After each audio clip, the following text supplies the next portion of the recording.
So guys, আজ আমার বিশেষ পাওনার দিন, কারণ আমি যে এত ফেমাস বিবস্ব যে ভাইরাল তার প্রমাণ, সাচক্য প্রমাণ আমার সামনে বসা। এই কলকাতার থেকে 700 কিলোমিটার দূর থেকে এসেছেন আমার ভাইটি, তো দিনহাটা থেকে। তো সো গাইস, আমার ভাইয়ের মুখে দুটো চারটে কথা শুনবো আপনাদের কাছে। একটু বলো। আমার বাড়ি দিনহাটায়, আমরা এসেছিলাম বর্ধমানে এক্সাম দিতে, তো মাঝখানে 3-4 দিনের গ্যাপ ছিল, মানে দাদার এখানে এসেছি। আমাদের ওখানে সবাই যত আমাদের ফ্রেন্ড সার্কেল আছে, আমাদের দাদা সার্কেল আছে, সবাই তোমার ফ্যান। মানে ওরা সবাই তোমার ভিডিও দেখে, তোমার ইমোজি ইউজ করে ওরা। আমাকে আজকেও পাঠালো যে তুই ওখানে গিয়েছিস, একটু দেখা করে আয়। আমি এসেছিলাম, ওই ওদিকে গেলাম, তোমার ভিডিওটা সকালে দেখেছি, তোমার বুঝিয়ে রাখো চলে এসো আমার সাথে দেখা করার জন্য। তো থ্যাঙ্কস।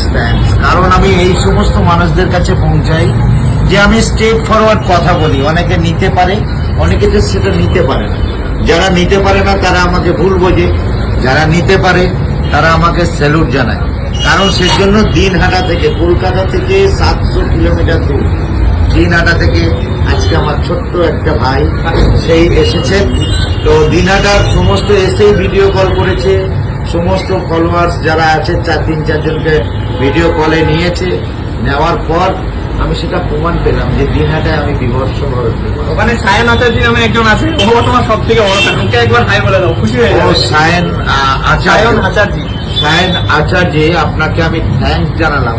তো ভাই, ছোট ভাই নিশ্চয়ই, হ্যাঁ, তোমাকে আমি থ্যাংক ইউ জানালাম, যে থ্যাঙ্কস জানালাম আমার তরফ থেকে, যে তুমি আমার সব থেকে বড় ফ্যান।